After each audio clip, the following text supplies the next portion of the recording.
नतीजा है हम पीछे हैं। हम न तो महिलावादी हैं न पुरुषवादी हैं, क्योंकि महिला और पुरुष एक दूसरे के पूरक हैं, एक दूसरे के बिना अधूरा हैं। तो दो से ही हम दुनिया चला रहे हैं, तो निश्चित ही हर संघर्षों में हमें औरतों की भी बराबर की भागीदारी होनी चाहिए। बराबर का हक सिर्फ कहने से नहीं हो जाएगा। आपके हक घर में आप लेने के लिए जो लड़ाई लड़ते हैं, लेकिन सबों का जो हक जो लेकर के बैठा हुआ है, हम अपनी एक दूसरा का परिचय दे करके अगर अपने हक के लिए चले तो बेशक हम समझते हैं कि एक दिन अगर सजग हो जाए पूरे ये देश की हमारे SC ST OBC के लोग 90% के लोग, तो सेकंडों नहीं लगेगा दुनिया को बदलते। लेकिन हम पीछे हैं। अभी बहुत सारी पर्वें हो रही है। ये जो 1-2 महीना जो है, ये महिलाओं की पर्व बना दिया गया ब्राह्मणी व्यवस्था में। हम इस पर्व में हमको लोग मजाक उड़ाते हैं, आप कैसी हैं, न पति के लिए व्रत करती हैं, न बेटा के लिए करती हैं, न भाई के लिए करती हैं। अरे जब व्रत करने से हमारा पति बच जाता है, हमारा बेटा बच जाए, हमारा भाई बच जाए, तो उन ब्राह्मणवादियों के जो देवी देवता हैं, जब से वो देवी देवता बने हैं तब से निहत्थे नहीं हैं। उनके हाथों में हथियार है, राइफल और बंदूक नहीं, वो तलवार है, डमरू है। डमरू से मतलब भीड़ लगा देना है अपने लोगों को। डमरू बजाओ, भीड़ लगाओ। त्रिशूल है तो टेकानी है तो तीर है तो धनुष है। वो भगवान थे, उनको किस बात का डर था? किस बात का डर था कि हाथ में हथियार लेकर के खड़े थे? और हथियार चला किस पर? अब एकलव्य का अंगूठा किसने काटा? मूर्ध्वज का गर्दन किसने काटा? और हमारे शिक्षा देते हुए क्या नहीं अरे जिसको राम ने हत्या किया शंभू से, उनका दोष क्या था? दोष यही था कि अपने लोगों को सजग कर रहे थे, बता रहे थे, इसलिए उनकी हत्या कर दी गई। किसने हत्या किया थे? राम ने खुद किया। गाँव से आना अपने पास की गाड़ी है नहीं, बस से आओ यहाँ, इसमें थोड़ी हुई हमको लेट, इसके लिए मैं पहले क्षमा। क्योंकि सही बात है कि अभी हम लोग जिस तरह से राष्ट्रव्यापी आंदोलन के लिए जो संघर्ष की तैयारी में हैं, और अभी हम लोग ये सभी तरह से जो अभी पिछड़े हैं, चाह करके भी समय पर नहीं अगर पहुँचेंगे तो जो लड़ाई को हम लड़ना चाहते हैं, हमारी लड़ाई कमज़ोर हो जाएगी। मुझे खुशी है इतना कि ये चित्तौड़गढ़ है, मानते हैं, लेकिन ये गढ़ हमारी है 90% की, जहाँ 90% लोग रहते हैं। ये गढ़ हमारा है, लेकिन मेरे वोटों से चकमा दे करके इस गढ़ पर तुम कब्जा कर। इस औरंगाबाद की धरती पर हमने आंदोलन किया। मैं ये पहले उस समय CPIM में थी।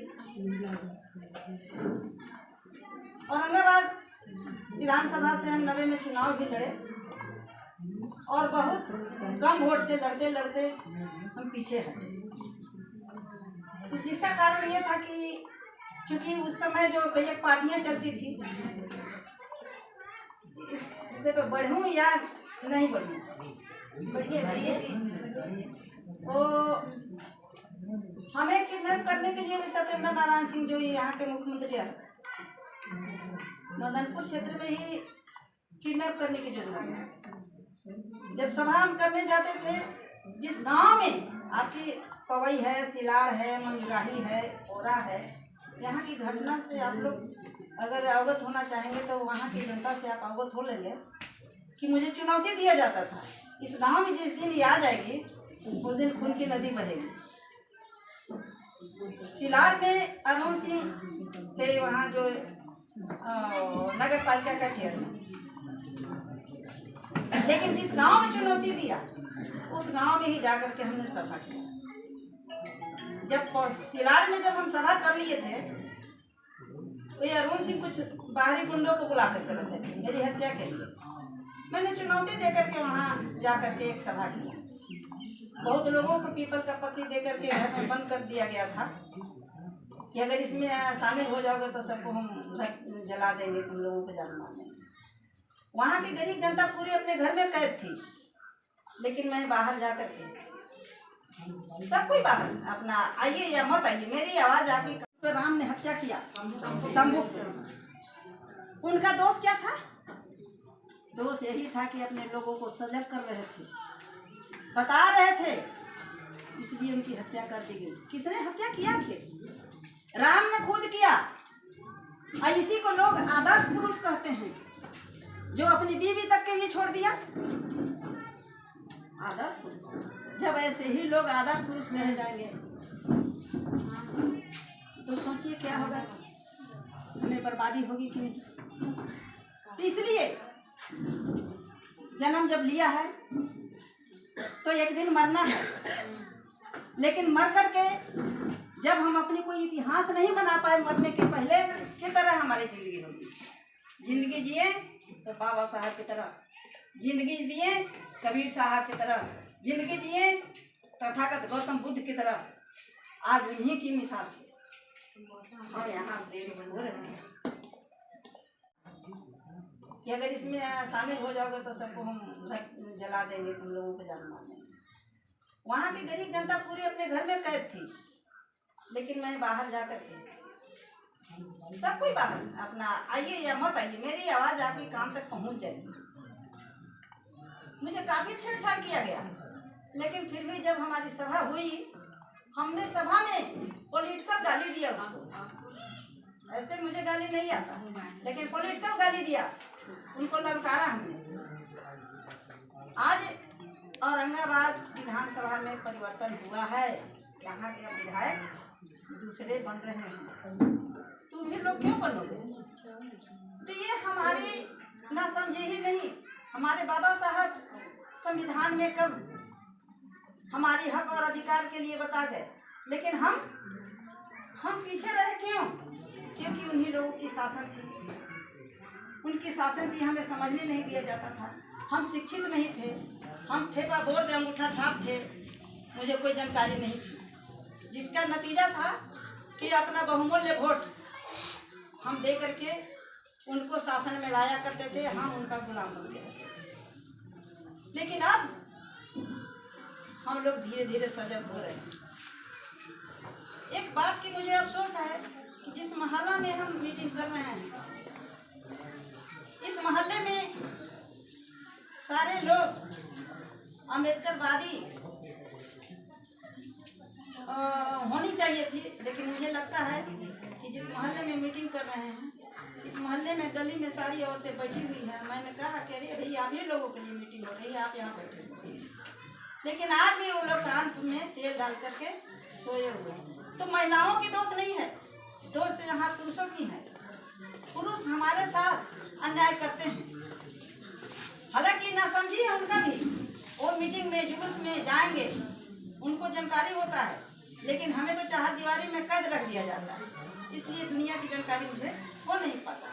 और दुनिया में जो बाहर जाते हैं वो सुनते हैं, वो घर में आकर के कहेंगे नहीं, बताएंगे नहीं, दूसरे से गप करने के लिए उनको समय मिल जाता है, लेकिन अपने घर में बाल बच्चों, बीवी, माँ बहन के साथ ये बात करने के लिए, इस बात को शेयर करने के लिए उनके पास समय नहीं होता, जिसका नतीजा है हम पीछे हैं। हम न तो महिलावादी हैं न पुरुषवादी हैं, क्योंकि महिला और पुरुष एक दूसरे के पूरक हैं, एक दूसरे के बिना अधूरा हैं। तो दो से ही हम दुनिया चला रहे हैं, तो निश्चित ही हर सामाजिक बदलाव के लिए हम जरूर कहीं भी जाएंगे, क्योंकि ये शरीर अगर मर ही जाएगा तो इस शरीर से होने वाला क्या है? जानवर भी तो नहीं है कि मेरे खाद से कोई चप्पल देते या कुछ बनेंगे, हमें तो यही लोग जला देगा। तो जिंदगी में ही कुछ करो। जब दशरथ मांझी एक पहाड़ हटा सकता है, तो हम क्यों नहीं इस दुनिया को बदल सकते हैं?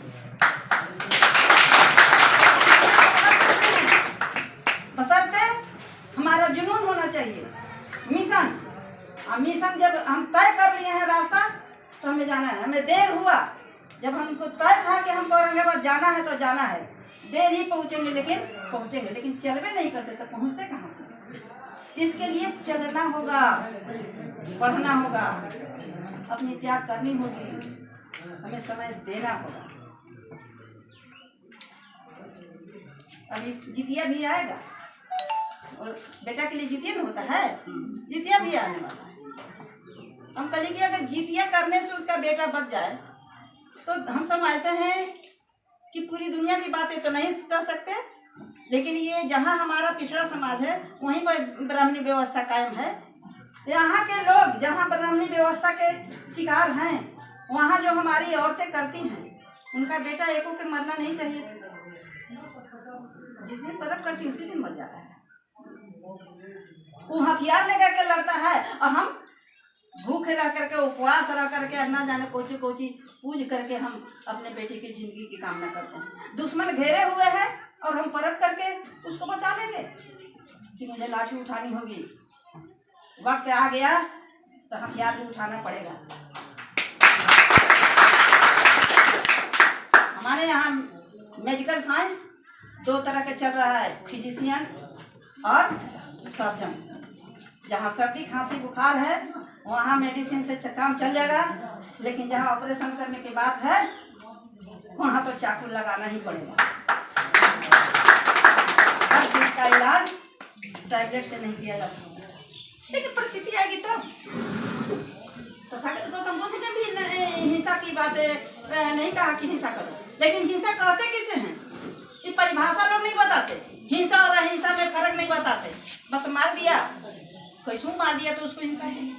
अरे हम चल रहे हैं, हमारे साथ में हमारे पीछे कोई बलात्कारी पहुंच गया है, मेरे बेटे को कोई पकड़ करके हत्या करना चाहता है, उस समय क्या करेंगे हम बचाव में किसी की जान ले सकते हैं, और बचाव में जान लेना हिंसा नहीं, वो बचाव कहा जाएगा। हिंसा उसे कहते हैं कि चलते फिरते हम किसी का गर्दन काट लिए। नाहक कौन गर्दन काटेगा? आपका दुश्मन आपको नाहक गर्दन काटेगा, क्योंकि जिस चीज को आपको छिपा के रखा गया था, जिस हक को हड़प कर रखा था, आज अपने हक के लिए आगे बढ़ रहे हैं तो आपके साथ और जुलूम बढ़ेंगे, अभी और अत्याचार बढ़ेंगे।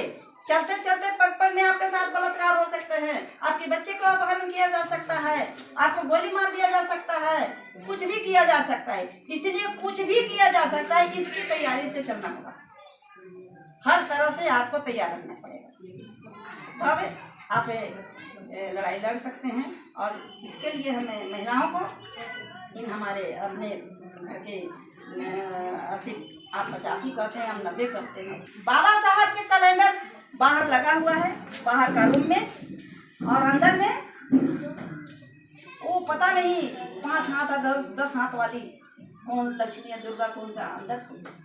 हमने कहा जब गए तो हम कहे कि भाई ये कौन है जिनको अंदर में छिपा रखे हैं, और बाबा साहब क्या इनका चौकीदार हैं जो पहरे में आप बाहर खड़ा रख रहे हैं, अपने आप को आप धोखा दे रहे हैं।